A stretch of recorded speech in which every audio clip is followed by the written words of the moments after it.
잔금 해제 시간입니다. 중동발 지정학적 리스크가 불거졌음에도 일단은 조금 이란의 배후설 부인으로 인해서 시장은 일단락하고 가려는 느낌이 나타납니다. 언제 어디서 어떤 이슈가 날지 모르니 집중을 해야겠지만요.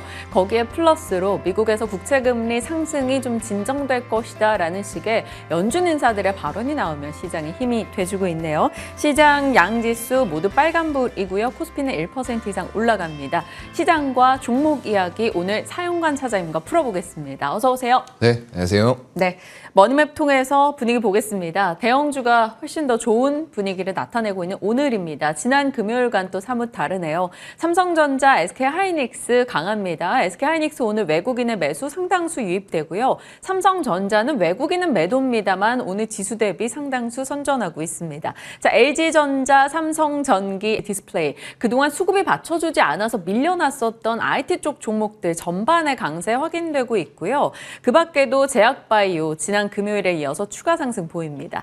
삼성 SDI도 많이 밀려났었는데 일단 3.7% 오늘 강세 흐름 보여주고 있고요. LG나 SK 오늘 전반적으로 지주사도 같이 올라가는 모습 확인됩니다. 미국에서도 통신 쪽의 흐름은 괜찮았는데 오늘 국내 통신 3사 모두 외국인 유입이 매수세가 들어오면서 강세를 기록하네요. 자, 오늘 사실 코스피 쪽에서는 거의 모든 섹터가 올라가고 있고요. 철강과 운수창고만 내립니다. 이 유가나 또 전쟁으로 인한 부담감에 여행주, 항공주 이런 쪽이 좀 빠진 영향인데요. 시장에 대한 얘기 풀어볼게요. 일단 뭐 방산주 봐야겠죠. 오늘 네. 가장 강하게 올라가는 섹터입니다.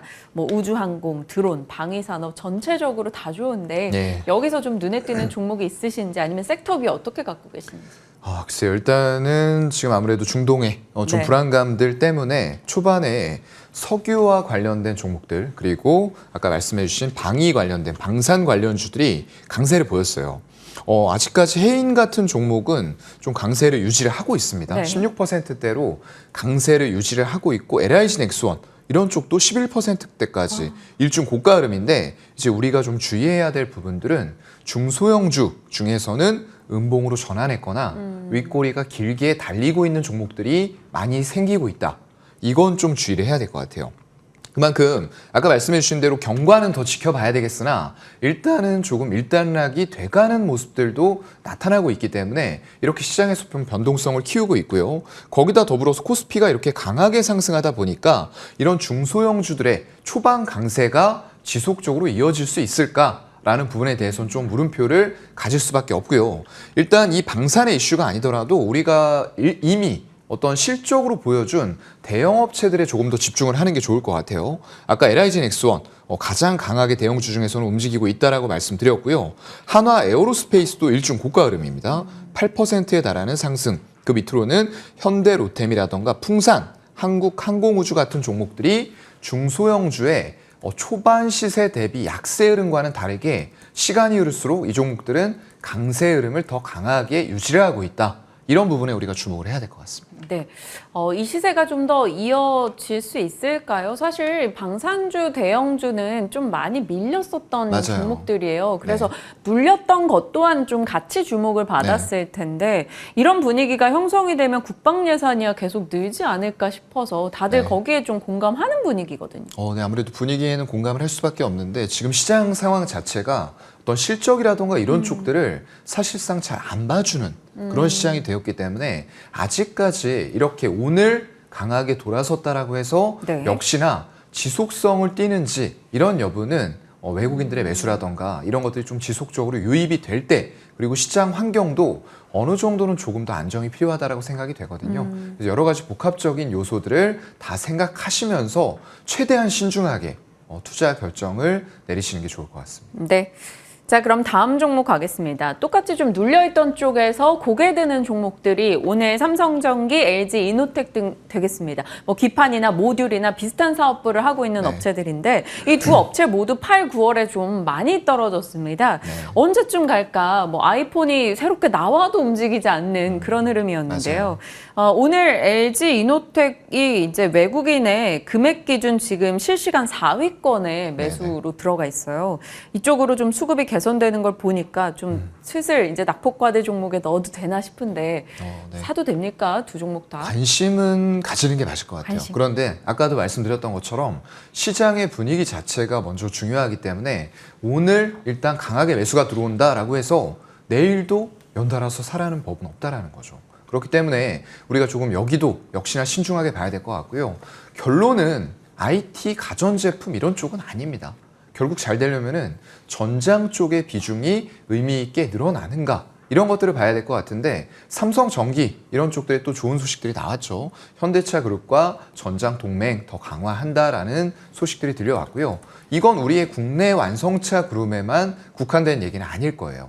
결국에는 전 세계의 완성차 업체들이 전장 쪽 관련해서 친환경차로 가고 있고 이런 쪽에서는 결국은 전장에 대한 필요성들을 더 많이 느낄 수밖에 없다라는 거죠. 그래서 이런 쪽들에 대한 수혜가 어느 정도 강도와 속도로 이런 삼성전기, LG이노텍 같은 업체들에게 영향을 미칠 수 있을까라는 부분들. 최근 들어와서 친환경차가 약간 한풀 또 꺾였다라는 얘기도 많이 나오고 있거든요. 그런 흐름들도 같이 종합적으로 체크를 하시면서 과연 기존의 스마트폰은 향후에 좋아지려면 시간은 걸린다라는 부분은 생각을 하셔야 될 것 같고요. 거기다 더불어서 여기를 안 좋을 때 메꿔줄 수 있는 전장이라는 분야에 얼마나 더 빠르게 강하게 치고 나갈 수 있는지 이런 것들이 결국에는 주가의 지속적인 상승에 가장 중요한 키섹터가 될 것 같습니다. 네.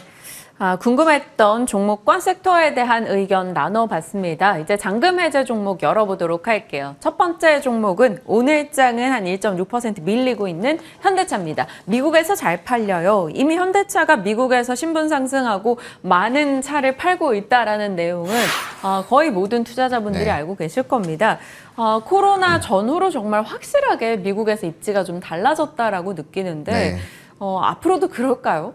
이게 좀 지속성 있게 상승을 할 수 있는 분위기면 좋은데 아까도 말씀드렸던 대로 시장이 그렇지가 않아요. 그렇다 보니까 오늘도 강하게 상승하려다가 결국은 61선을 또 뚫지 못하고 다시 한번 하단의 이평선으로 내려앉는 이런 기술적인 흐름들이 나오고 있어요.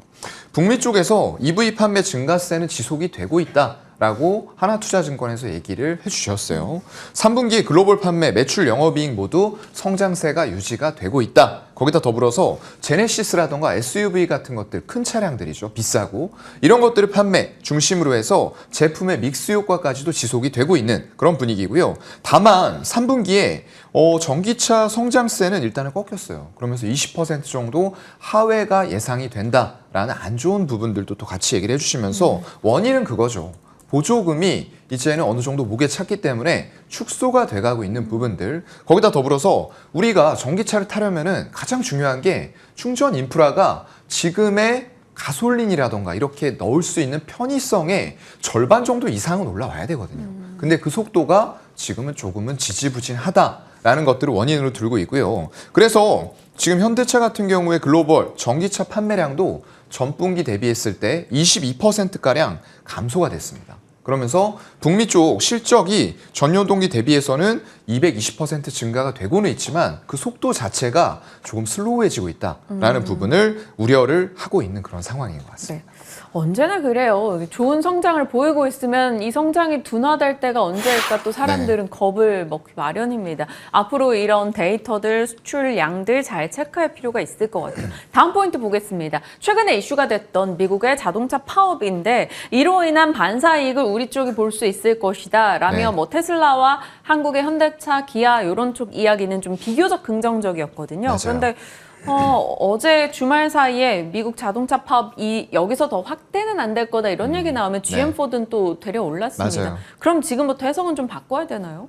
글쎄요. 일단은 지금 어떻게 될지는 경과는 지켜봐야 될 것 같습니다. GM, 포드, 스텔란티스 이제 미국의 디트로이트 쪽에서 가장 크게 하고 있는 쪽들인데 여기가 파업을 장기화가 될 수도 있다라는 우려도 완벽하게 떨칠 수는 없다라고 생각을 해요. 그렇게 됐을 경우에는 결국 완성차뿐만 아니라 부품까지도 공급 차질을 빚을 수 있는 그런 상황이라고 보이고요. 그렇게 됐을 때 과연 동사가 미국 시장 내에서 이런 기업들의 대체제 역할을 얼만큼 해줄 수 있을 것인가 라는 부분들, 거기에 따른 수혜를 역시나 하나투자증권에서는 좀 보고 있는 것 같습니다. 그러면서 양호한 인센티브와 재고 수준을 유지하면서 이런 것들이 결국에는 매출과 영업이익 같은 실적단에 기여를 해줄 것이다 라고 보고 있는 그런 상황입니다. 네. 그리고 다음 포인트로 곧장 넘어가겠습니다. 그래서 앞으로는 어떤 것인가? 2024년 내년도에 대한 전망을 좀 해볼게요. 여러 가지 좋은 얘기 나왔고 실적 모멘텀 있고 수출 데이터 좋다 해도 네. 월봉 차트 딱 보면 현대차는 15만 원, 19만 원에 갇혀서 3년 동안 움직이고 있어요. 맞아요. 언제쯤에 19만 원 넘고 20만 원 돌파를 해줄까 이런 생각이 드는데 네. 내년도는 좀 전망이 어떨까요?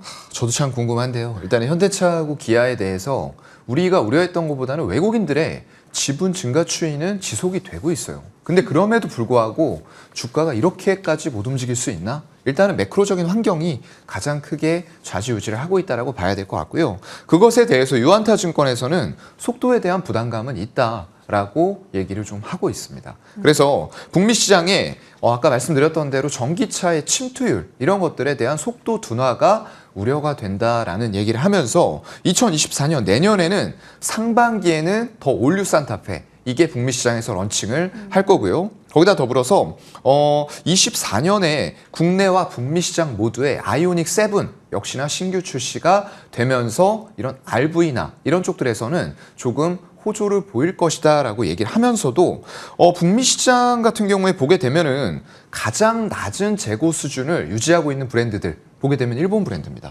혼다나 도요타 이런 쪽들이 최상위권을 차지하고 있고요. 그 밑으로 기아, 현대차 같은 그룹들도 괜찮은 재고 수준을 유지를 하고 있어요. 그렇다고 봤을 때 환경 자체는 지금 힘드나 재고가 적절하게 유지되면서 어느 정도 실적에 대한 부담감들은 아주 크게 가져가지는 않는다라고 얘기를 하면서도 네. 지금 이제 가장 걱정이 되는 부분은 이겁니다. 중국에서 테슬라가 가격을 계속 낮춰서 많이 팔려는 이런 전략으로 가고 있어요. 근데 다른 경쟁자들이 테슬라의 그런 전략과는 상반되게 우리 차는 좋으니까 비싸게 팔면서 전기차 많이 팔 거야. 이게 될까요? 안 됩니다. 결국에는 가격을 내려야 되는 상황인데 문제는 현대차 그룹에서 24년 내년에 저가형 전기차 라인업의 출시 계획이 부재하다는 거예요. 그렇게 됐을 때는 아무리 보조금 혜택 이런 것들 내년에 조지아 공장 완공되면 받을 수 있다라고 하지만 아직까지는 우리 보조금 혜택이 지금 점점 축소가 돼가는 분위기이기 때문에 이러한 상황에서 보조금이 안 되는 상황이라면 오히려 그걸 더 커버해 줄 수 있는 더 디자인이 좋고 성능이 좋은 가격까지 좋은 차가 나와야 되는 거거든요. 근데 그런 것들이 부재가 돼 있기 때문에 속도에 대한 부담감을 유안타에서는 좀 우려를 하고 있는 것 같습니다. 한 번씩 테슬라에서 저가형 SUV 얘기 네. 나올 때마다 주가가 움직이는 걸 보면 고객들이 그런 쪽에 대한 니즈가 분명히 있다라는 걸 겁니다. 맞아요. 말씀 주신 대로 그런 부분에 약점 보완이 좀 뒤따라주면 좋겠네요.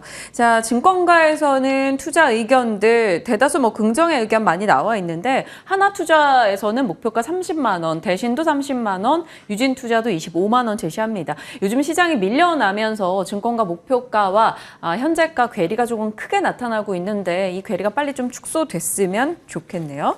자, 두 번째 종목으로 가겠습니다. GS 리테일 바닥 탈출은 언제인가 포인트 잡아가겠습니다. 3분기 실적부터 열어볼게요. 사실 GS 리테일 하면 편의점, 슈퍼마켓, 홈쇼핑, 호텔 여러 가지 사업부를 갖고 있잖아요. 여기에서 지금 어떤 점이 그래도 가장 기대를 받고 있을까요? 일단은 한국투자증권에서 얘기하는 것은 3분기 실적은 그래도 예상치에는 부합이 될 것이다 라고 얘기를 하고 있어요. 영업이익 1,100억 정도를 예상을 하고 네. 있고요. 편의점 부문의 기존점의 신장률은 별로 좋지는 못해요. 1% 정도 수준에 그칠 것이다 라고 얘기를 하면서 3분기에는 대부분의 사업부가 그래도 양호한 실적은 달성을 할 것이다 라고 예측을 하고 있습니다. 네. 7월에 이제 폭우라던가 각종 재난사고 굉장히 많이 있었고요. 거기다가 또 장기 연휴로 인해서 해외 출국자가 급증하다 보니까 3분기에 편의점 신장률이 이렇게 낮은 수준을 신장을 할 수밖에 없다라고 얘기를 해주셨습니다. 네. GS 리테일에 대해서 또 자세히 한 번 더 들어가 보겠습니다. 다음 포인트 열어갈게요. 정상화. 앞서 말씀 주신 3분기 실적이 그래도 나아질 것이다라는 이야기와 마찬가지겠네요. 네. 조금 부진했던 편의점 쪽에서 그래도 좀 만회를 하고 네. 다른 쪽에서 좀 뒷받침해준다라는 건가요? 네, 그래도 전체적으로 기업이나 업황은 좀 좋아진다라고 그럼에도 불구하고 역시나 보고 있고요. 3분기에 편의점은 굉장히 아까 아쉬울 것 같다라고 말씀을 드렸습니다. 여러 가지 이제 요인들이 있었는데 상반기에 아무래도 긴 연휴로 인해서 내국인들이 이제 해외 쪽으로 많이 출국을 하다 보니까 이런 부분들의 정상화로 인해서 유통산업 내에서 유동인구 자체가 감소가 돼버리죠. 편의점엔 유동인구가 굉장히 중요하게 작용을 하기 때문에 이런 것들 때문에 기존점 굉장히 어렵게 됐다라는 부분들 나왔고요. 거기다가 GS 리테일 같은 경우에는 경쟁사 대비했을 때 수도권의 이 점포 출점 비중이 더 높아요. 그렇다 보니까 아무래도 더 큰 타격을 받을 수밖에 없는 그런 상황이었다라고 보고 있고요. 그럼에도 불구하고 말씀해 주신 대로 이 GS 리테일에는 여러 가지 사업 부문이 있습니다. 그래서 어떤 호텔이라던가 슈퍼 이런 쪽에 실적이 그나마 양호하게 나오면서 가장 주력 사업인 편의점 부문의 실적에 안 좋은 부분들을 그래도 커버는 해줄 것이다라고 한국투자증권에서 역시나 좀 보고 있습니다. 네. 자, 그렇다면 그러한 변화를 기반으로 해서 내년도는 실적이 좀 많이 좋아질 것인지 주가 회복이 가능한지를 봐야 될 겁니다. 사실 작년에는 BGF 리테일이 정말 잘 나갔었어요. 네. 그때는 뭐 GS 리테일 못 따라가더니 맞아요. 빠질 땐 또 같이 빠져버리는 그런 느낌입니다. 네. 포인트 내년도 실적 한번 짚어보죠. 2022년도 말경이었나 그 새벽 배송 철수한다고 맞아요. 했었잖아요. 네. 그건 어때요? 너무 경쟁이 심화가 됐기 때문에 후발주자로서 이익이 지금 선두권 주자로 달리고 있는 곳들도 실적이 그렇게 좋지 못합니다. 그러니까 이게 표면적으로 매출은 증가가 되는데 영업이익은 계속 적자를 기록을 하고 있는 거예요. 누적이 되다 보면 이런 것들에 대해서는 빠른 결단이 필요하는 것도 굉장히 전 중요하다고 생각을 하거든요. 그런 점에서는 잘했다라고 생각을 하고요.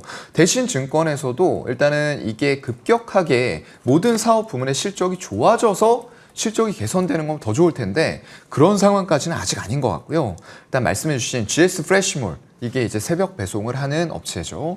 이 GS 프레시몰이 21년과 22년에 영업 적자가 680억 그리고 1,100억이 나왔어요. 후발 주자로 늦게 뛰어들면서 여러 가지 이런 유통망을 갖추고 있음에도 불구하고 영업 흑자를 내기가 쉽지가 않다라는 거예요. 그만큼 경쟁이 치열해져 있는 분야에서 일단은 철수를 한다라는 부분들 그것 때문에 이번 4분기에 일회성 비용은 발생이 됩니다만 네. 그럼에도 불구하고 이게 악화될 것 같고 앞으로도 이쪽에서 수익을 내기가 쉽지 않을 것 같아 녹록치 않을 것 같다라고 판단을 했기 때문에 철수 결정을 내린 것 같고요. 이런 부분에 대해서 일단 긍정적으로 보면서 이게 결국에는 실적 개선의 신호탄이 될 것이다 라고 보고 있고요. 거기다 더불어서 이런 적자 사업부의 철수와 또 편의점 부문에 오히려 투자의 감소 이런 것들을 투자를 계속하고 마케팅을 한다고 해서 수익이 반드시 비례해서 증가되는 건 아니거든요. 그렇기 때문에 오히려 이런 부분들 비용이 나가는 것들을 감소시키면서 24년 내년에는 실적의 개선 기미가 보일 것이다 라고 대신증권에서 얘기를 해주셨습니다. 네. 최근 들어서 GS 리테일이 그래도 BGF 리테일보다 조금 나은 주가 흐름을 보여서 보니 기관 측에서 한 7, 8거래일을 제외하고는 8, 9, 10월 내내 매수세를 보여주고 있습니다. 증권가에서는 어느 정도 가격 보고 있는지 살피면 대신증권에서는 3만 원, 한국투자는 32,000원, 한국에서 좀 긴 시간 전이긴 합니다만 8월 14일경에 4만 원의 목표가를 제시하기도 했네요. 자, 현대차와 GS 리테일에 대해서 오늘 살펴봤습니다. 사용관 차장님과 함께했네요. 고맙습니다. 네, 감사합니다.